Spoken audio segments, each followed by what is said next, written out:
নমস্কার বন্ধুরা, সোমাস কিচেনে সবাইকে স্বাগত জানাই। আজ বানিয়েছি চিংড়ি মাছ আর শীতের নানা রকম সবজি দিয়ে কাঁচা তেঁতুলের টক। পাকা তেঁতুলের টক তো আমরা মাঝে মধ্যে খেয়েই থাকি, কিন্তু মাঝে মধ্যে কাঁচা তেঁতুলের টক খেতেও বেশ ভালোই লাগে। তাই আজ চিংড়ি মাছ আর নানা রকম শীতের সবজি দিয়ে কাঁচা তেঁতুলের টক বানিয়েছি।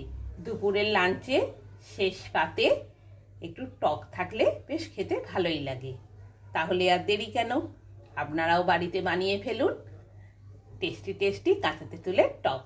ওভেন অন করে দিলাম, কড়াই বসিয়ে দিলাম, 4 চামচের মতো সর্ষের তেল দিয়ে দিলাম। তেলটা ভালোভাবে গরম হতে দিচ্ছি। তেল বেশ ভালোভাবে গরম হয়ে গেছে। নুন হলুদ মাখানো 200 গ্রাম চিংড়ি মাছ ভালোভাবে ধুয়ে বেছে রেখেছি, এবার ভাজার জন্য দিয়ে দিচ্ছি।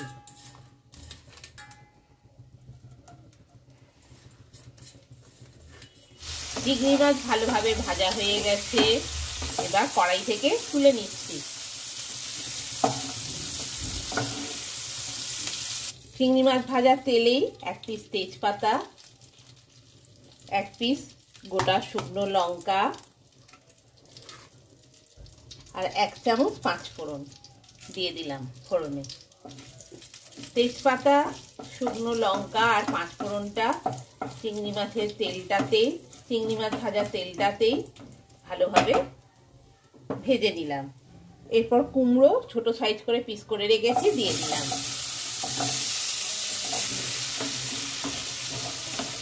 কুমড়োটা বেশ কিছুটা ভালোভাবে ভাজা হয়ে গেল।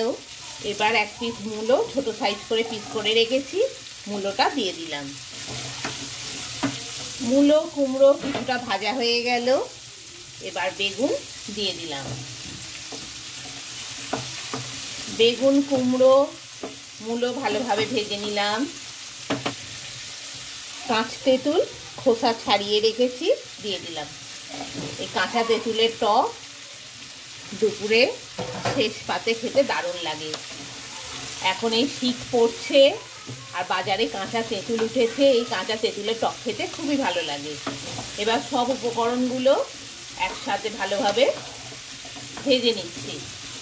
কুমড়ো বেগুন মূলো ভালোভাবে ভেজে নিয়েছি কাঁচা তেঁতুল দিয়ে।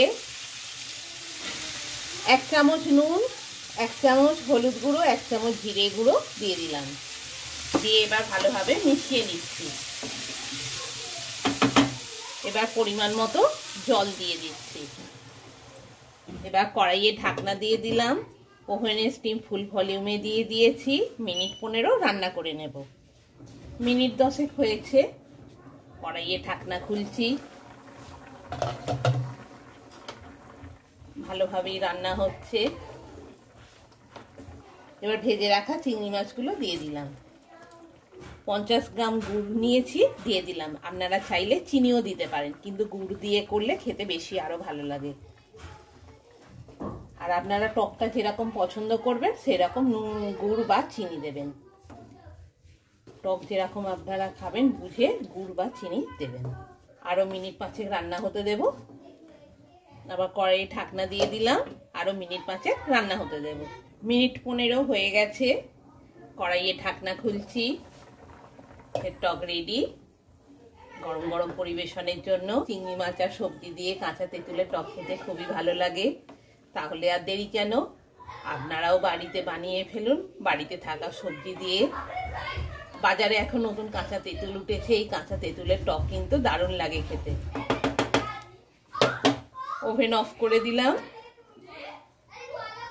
চিংড়ি মাছ দিয়ে কাঁচা তেঁতুলের টক রেডি গরম গরম পরিবেশনের জন্য। নমস্কার।